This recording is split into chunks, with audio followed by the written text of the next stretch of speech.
From Neural Newscast, this is Prime Cyber Insights, intelligence for defenders, leaders, and decision makers.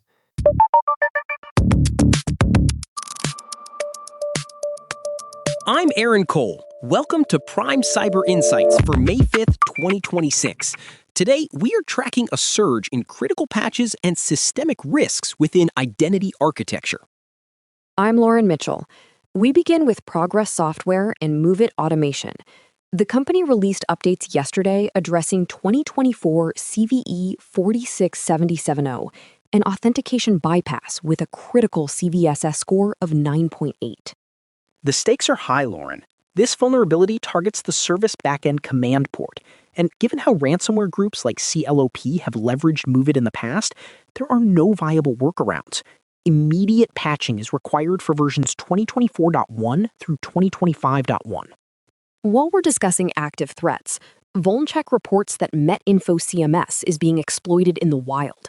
This involves 2026 CVE 29014, a PHP code injection flaw. We've seen a sharp increase in activity since May 1st, primarily directed at IP addresses in China and Hong Kong.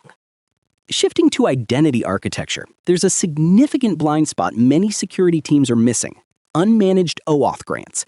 New data from Material Security indicates that while 80% of leaders recognize this as a critical risk, 45% currently lack any monitoring for these grants. That is a dangerous visibility gap, Aaron. The Drift incident demonstrated exactly why this matters. The threat actor UNC 6395 utilized legitimate OAuth refresh tokens to bypass MFA and access Salesforce environments across more than 700 organizations. Because the tokens are technically valid, standard perimeter controls often miss the intrusion. It's a persistent threat because these tokens do not necessarily expire when a password is changed or an employee departs. Security teams need to move beyond static reviews and implement continuous behavioral monitoring for these API calls. On the phishing front, Microsoft recently detailed a campaign targeting 35,000 users. Attackers used code of conduct lures to harvest authentication tokens through adversary-in-the-middle techniques.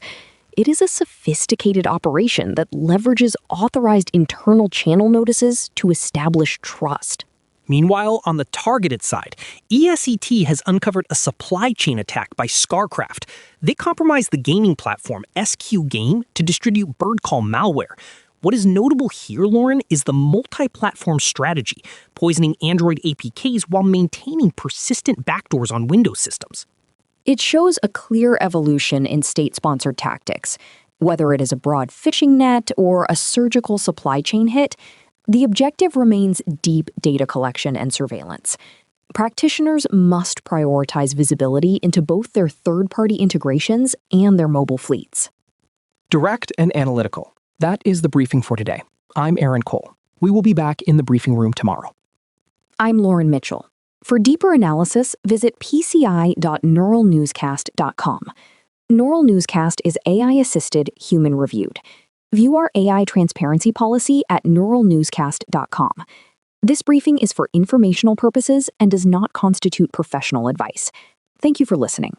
This has been Prime Cyber Insights on Neural Newscast, intelligence for defenders, leaders, and decision makers.